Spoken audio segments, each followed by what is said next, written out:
and backed by what we absolutely will call popular demand is me. I found it really cute that you guys kept saying on my Q&As that you've been rewatching my YouTube videos and I need to do more, and I do.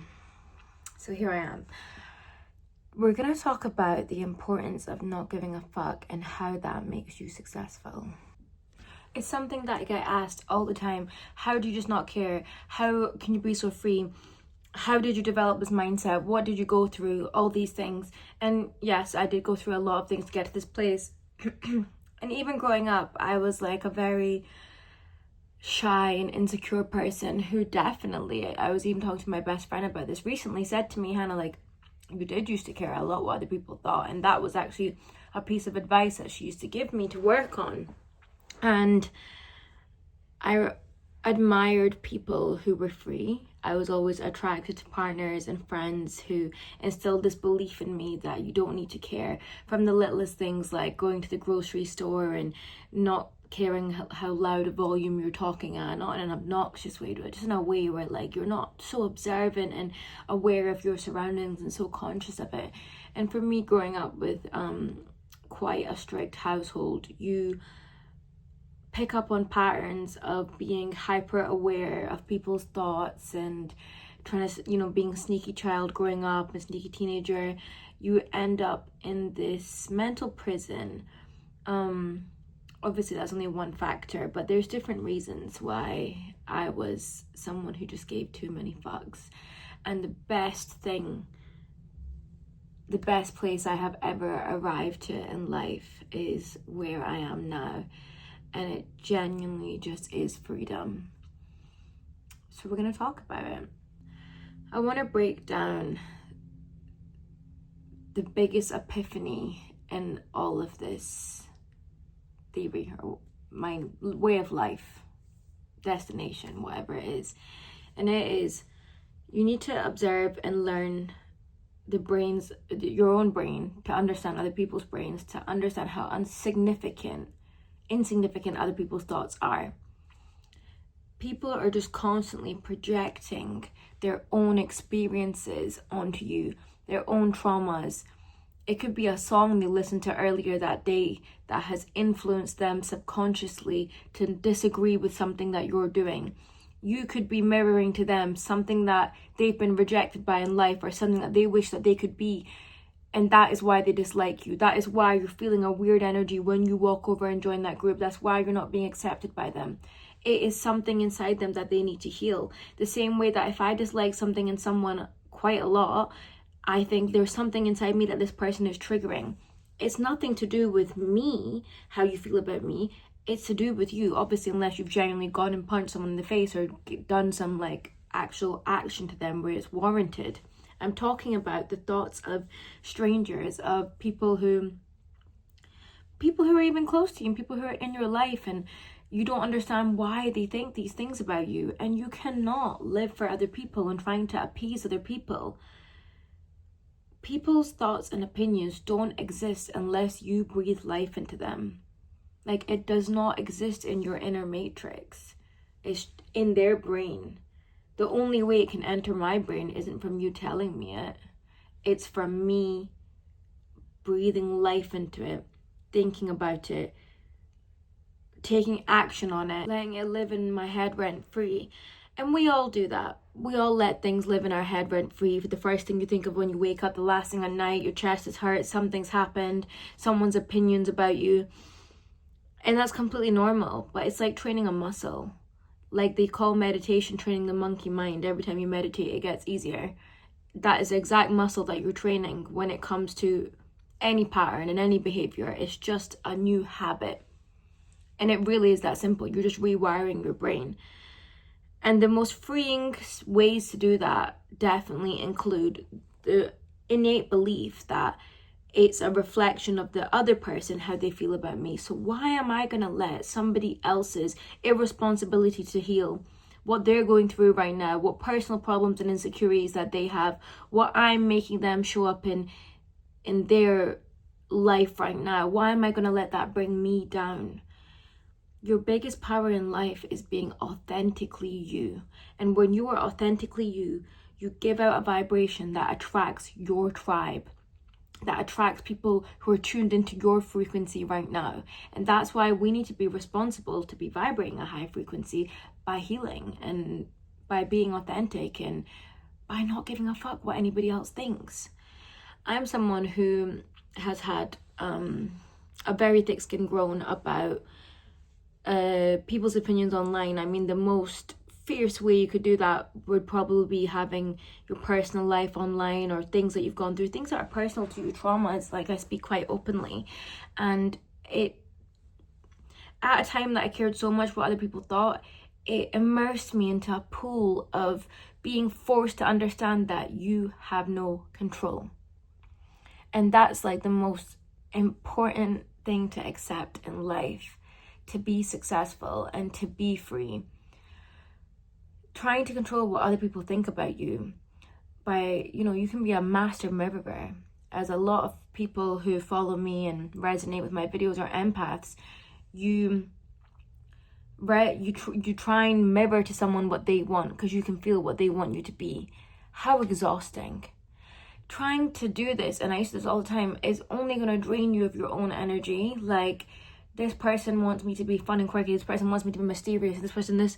It's like how girls, when they go on dates, like, I always ask them, they're like, oh yeah, you're looking at the guy and you're like, I can tell he likes a girl like this and da-da-da. And I'm like, but did you even like him? Did you think he was funny? Was he your type? Like, I feel like it's definitely a thing women do a lot. I mean, men too, but definitely more women think, because we're naturally just like extremely empathetic people. And it's like, just because you can feel what someone wants you to be, you can't search for validation and people pleasing. Maybe because one of your primary caregivers growing up made you seek for love, so you believe that love is conditional because it manifests into your life as an adult. Unconditional love feels like an ache. Like, oh my god, why are you complimenting me so much? What, you're way too on me, or I don't like this person. Because our brain is, we're creatures of habit. We're looking for what we're used to, and we just people please because it's what we think that we have to do to feel love and to feel power and to feel free. And it's not. You need to let yourself sit with the feeling of being uncomfortable at first when people don't like who you are, when you show up as who you are. And it's not uncomfortability when you realize it's a fucking blessing. It's a natural process of elimination. You just showed me that you and I are not in the same frequency. We're not on the same path. We're not compatible. There's 8 billion other people on the planet. Who cares? Like, as someone who has followers, or anyone who's dealt with any kind of online hate, bullies at school, bullies wherever, you can never let that shit get to you. Ever. Like, I think I've got to a point in life where I genuinely don't see any negativity said to me. And when, in the rare occasion that I do, I'm just like, haha, you sad little fuck. Like, you're giving your energy to me. Like, you're putting your energy into me. It really makes me realize how being passive to certain things, outside of obviously having beliefs and causes and a backbone about things, but your own things in your life or things that consume you too much, being more passive is also a power. Who gives a fuck? Who gives a fuck what this person thinks about this or that? Or none of it is real. It is just, as I said, a combination, a potion, an accumulation of someone's experiences in life bringing a thought right now. It really does not fucking matter unless I fucking say so. It literally doesn't need to exist to me. I can block, delete.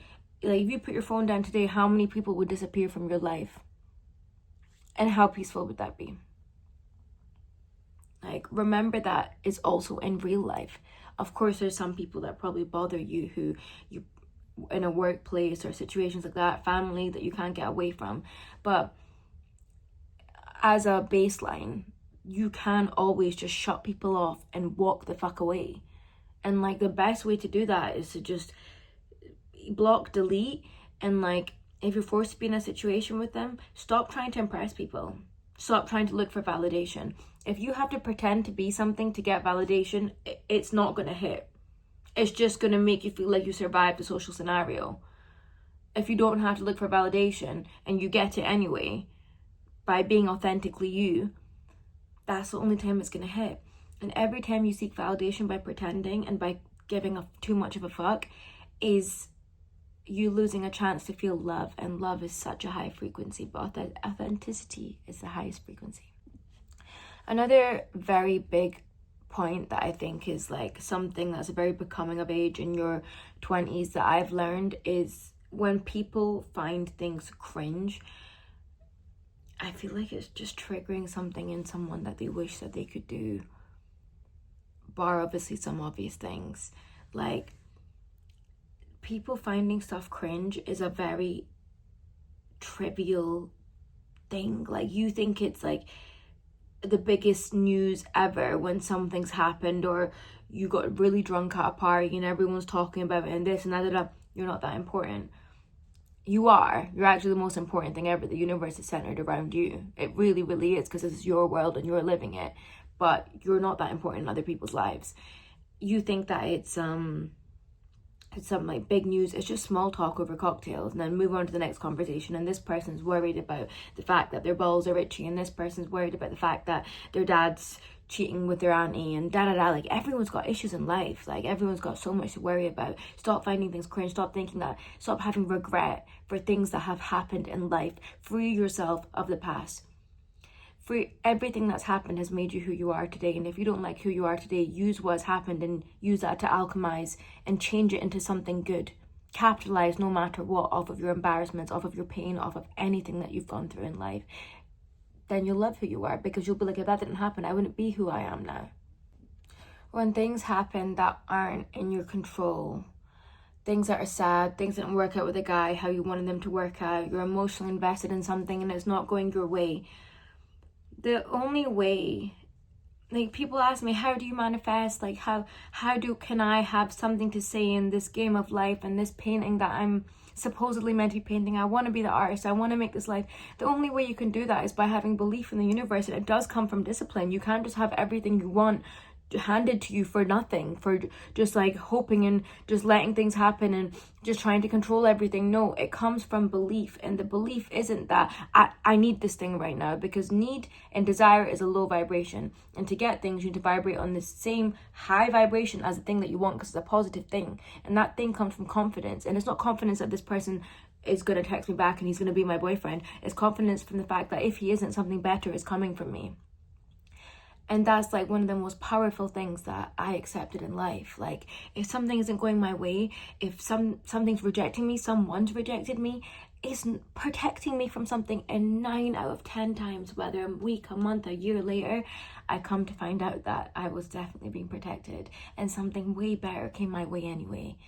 Like, how many times have you been shown that in life, yet you still doubt God, and you still doubt the process, and you still doubt the universe and whatever it is that you believe in, and that higher power, your higher self? We don't know what's best for us, but we are manifesting everything we want. It just might not look how you want it to look when it first arrives. And that's another way we need to let go of giving a fuck. It's another way that we keep ourselves in a mental prison. Other people's thoughts, other people's opinions on past happenings and experiences and events, trying to control what's happening in our life. The belief that everything that is meant to happen for me will happen for me. When things don't work out for me, bullet fucking dodged. Oh my God, thank God I found out now. How much worse would it be if I found out later? How much worse could the situation have got? And that mindset, this free mindset, I promise, manifests so much success, so many blessings. It makes you undefeatable, because you're turning everything in life is perspective, right? Have you seen that meme? And it's like the cartoon character, the two guys on either side of the bus, and one of them's got a view of a rocky cliff, and one of them's got a view of like a really nice painting, and one of them's like, oh, what a long ride, and the other one's like, what a long ride, or something. I'm probably saying it wrong, but anyway, but the point is, it's all about perspective.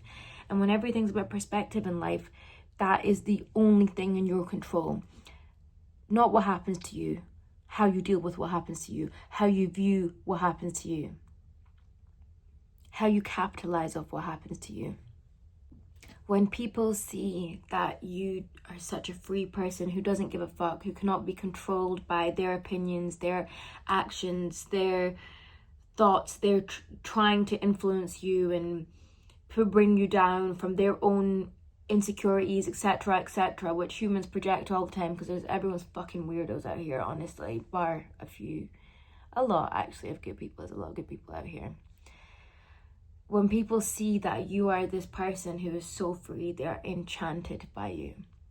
They are enchanted by your power, and they are influenced by it, and you will see how much positivity is reflected back to you when people see that you have unwavering faith in your own success and your own path in life. It's a mindset that you wear like a fucking crown, and nobody can snatch it from you. The more you build that muscle, the stronger it fucking gets. And yeah, I love you guys, and I'm gonna make a video right after this so I'm more consistent.